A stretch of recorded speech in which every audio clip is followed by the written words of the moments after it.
Hello students, we are here discussing question number 33 of KVPY question paper which was held on 5th November 2017. Okay, so let us say what this question says.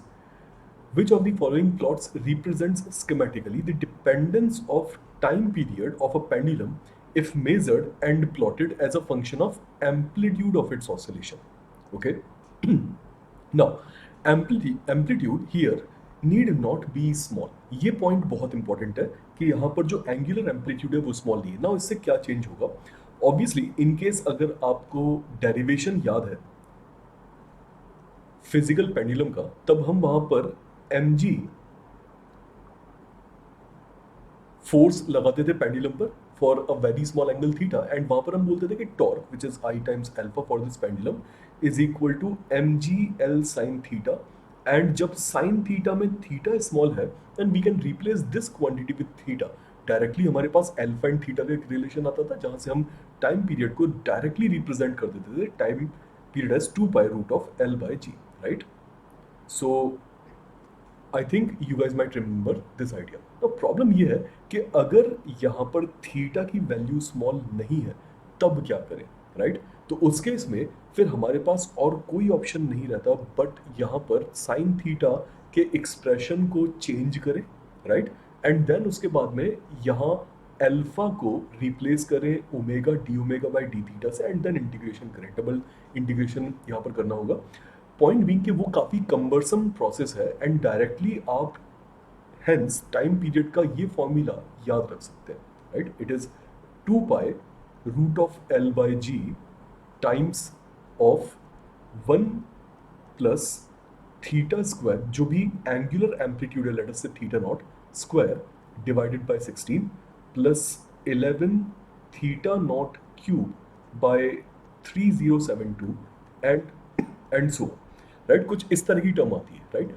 And इसमें अगर आप higher powers को ignore कर दें then आपकी जो dependency आ रही है टाइम पीरियड की वो आ रही है कुछ थीटा स्क्वायर के साथ में, राइट? एंड देयरफॉर हमारे पास जो ग्राफ बनना चाहिए वो kind of a parabolic graph होना चाहिए, and option and this should also be an upward opening parabola, right? So option A seems the best correct answer. सो ये हुआ एक तरीका, यू कैन से मेथड 1, जिससे आप इस आंसर को पता लगा सकते हैं। But I am pretty much sure कि आपको शायद से टी डैश वाले फॉर्मूले का इतना ज़्यादा ज्ञान नहीं होगा, राइट? आपको ये शायद से फॉर्मूला पता ही नहीं होगा, एंड ऐसे केस में फिर आप क्या करेंगे, राइट? तो उस केस में हम ऑब्वियसली लॉजिक का सहारा लेंगे। नाउ लॉजिकली मैं ये कह सकता हूँ कि टाइम पीरियड ऑफ पेंडुलम अगर एंगल छोटा है then it is given by this equation, right? 2 pi root of l by g. And we also know कि अगर थीटा की वैल्यू 4 डिग्री से ज़्यादा होती है, अगर थीटा स्मॉल नहीं होता है, देन ऑब्वियसली टाइम पीरियड की वैल्यू इस क्वांटिटी से इंक्रीज होनी चाहिए for the same value of length l and g। अगर आप एंगुलर एम्पलीट्यूड इंक्रीज करते हैं तो देन टाइम की वैल्यू इंक्रीज होनी चाहिए, राइट? इंक्रीज होनी चाहिए। अब जरा आप option B, C and D को जरा ध्यान से देखें।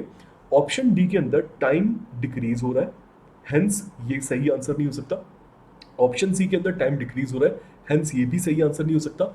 ऑप्शन बी के अंदर टाइम कांस्टेंट बताया गया है जब एंगुलर एम्पलीट्यूड थीटा इंक्रीज कर रहा है, जो पॉसिबल नहीं है। अगेन टाइम इंक्रीज करना चाहिए, हेंस ऑप्शन बी भी करेक्ट नहीं है। सो बेसिकली केबीपीवाई के इस क्वेश्चन पेपर के इस क्वेश्चन के अंदर जो ऑप्शन है वो कुछ इस तरह से डिजाइन किए गए थे कि अगर आपको एक्चुअल फॉर्मूला पता भी नहीं है तब भी आप लॉजिकली इस क्वेश्चन का आंसर पता लगा सकते थे, right? And hence option A only is the only option which is the correct option, right? So आपको इस तरीके से इसे एग्जीक्यूट करना था। आई होप आपको ये समझ में आया होगा। एंड अगर आप इंटरेस्टेड हैं एकलव्य के बारे में और जानने के लिए, वेदांतो एकलव्य के बारे में, तो प्लीज़ मेरा एडवाइस है कि आप प्लीज़ इसे गूगल करें। Okay, best of luck.